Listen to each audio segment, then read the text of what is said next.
নরেন্দ্র মোদীর শপথ অনুষ্ঠানে যোগ দিতে কাল শুক্রবার ভারতে যাচ্ছেন প্রধানমন্ত্রী শেখ হাসিনা। আজ বৃহস্পতিবার সকালে প্রধানমন্ত্রীর প্রেস উইং থেকে এক বার্তায় এ তথ্য জানানো হয়।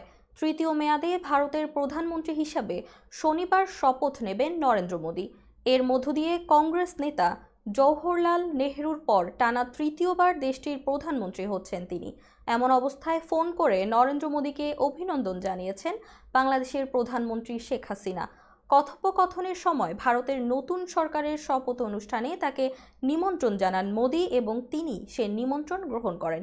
দুই নেতার ফোন আলাপের সময় প্রধানমন্ত্রী শেখ হাসিনা আরও বলেন, আপনার শক্তিশালী নেতৃত্বের কারণে এনডিএর এ বিজয় সম্ভব হয়েছে।